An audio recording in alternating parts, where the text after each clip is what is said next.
ઉદ્યોગ એ સમગ્ર ભારતમાં નહીં પણ વિશ્વમાં વખણાયેલો ઉદ્યોગ છે, પરંતુ છેલ્લા 2 વર્ષથી જે પ્રકારની મંદીના માહોલની પરિસ્થિતિ ઊભી થઈ છે એના કારણે છેલ્લા 2 વર્ષમાં તમે જો તો 70થી 80 જેટલા રત્ન કલાકારોએ પોતાની આર્થિક પરિસ્થિતિના કારણે જીવ ગુમાવવો પડ્યો. એ પ્રકારનું પરિસ્થિતિનું નિર્માણ થયું છે. સુરત શહેર કોંગ્રેસ સમિતિ અને ગુજરાત પ્રદેશ કોંગ્રેસ સમિતિના અમારા સંસદ સભ્યશ્રી હોય, ધારાસભ્યો હોય, એમણે ભારત સરકારને, રાજ્ય સરકારને ધ્યાન દોરીને આ માનવતા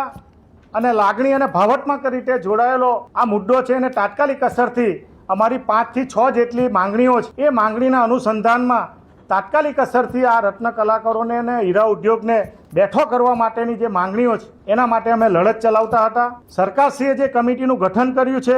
એ કમિટીએ જે પ્રકારની ગંભીરતાથી રત્ન કલાકારોના હિતમાં કે હીરા ઉદ્યોગના હિતમાં કોઈ નિર્ણય કરવો જોઈએ એ નિર્ણય ન કરતા ફરીવાર અમો આપની વચ્ચે આવીને સરકારશ્રીનું ધ્યાન દોરીને આવનારા દિવસોમાં રચનાત્મક ધારાસભ્યશ્રી, સંસદ સભ્યશ્રીને રૂબરૂ મળીને આવેદનપત્ર આપીને અને એના પછી